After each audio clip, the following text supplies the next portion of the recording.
Buenos días. Superada la etapa de marchas convocadas por el gobierno nacional para respaldar su reforma laboral y a la salud, debemos cerrar este ciclo caótico de críticas para pasar a una fase propositiva, redondeando previamente nuestros puntos de vista sobre la oposición a la aprobación de la reforma laboral.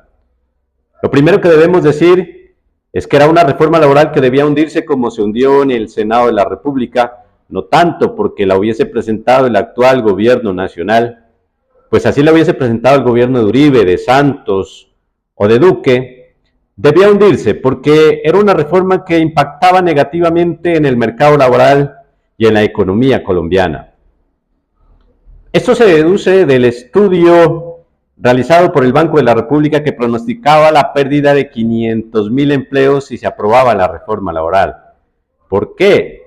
Porque imponía unas cargas prestacionales muy altas a los empresarios y empleadores que no iban a poder cumplir, y la consecuencia lógica era el despido de trabajadores y la pérdida del empleo. Lo segundo que debemos decir es que era una reforma laboral que no establecía derechos en favor de los trabajadores informales. En Colombia hay 23 millones de trabajadores, de los cuales 12.700.000 trabajadores son informales. ¿Qué significa eso? Que no tienen salario fijo, prestaciones sociales como vacaciones, cesantías, intereses a las cesantías, ni están afiliados al sistema de seguridad social, salud, pensiones y riesgos laborales.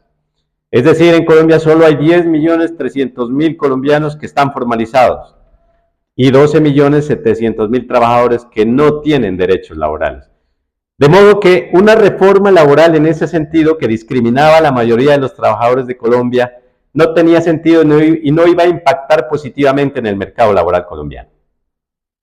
Cerramos entonces de esta manera esta fase de críticas y pasamos a una fase propositiva.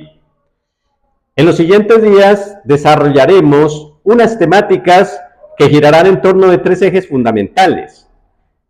El primer eje, la protección laboral de los trabajadores, la protección de los derechos de los trabajadores. El segundo eje, la sostenibilidad empresarial, es decir, la protección de las empresas colombianas. Y el tercer eje, el fundamental, la formalización de los 12.700.000 trabajadores que están en la economía informal en Colombia. Sobre estos aspectos desarrollaremos una serie de temáticas orientados a proponer una reforma laboral moderna que tenga un balance sobre estos 3 aspectos y que impacte positivamente en el mercado laboral colombiano. Entonces los invito a seguir estos videos que los estaremos produciendo en la siguiente semana. Que tengan buen día. Muchas gracias.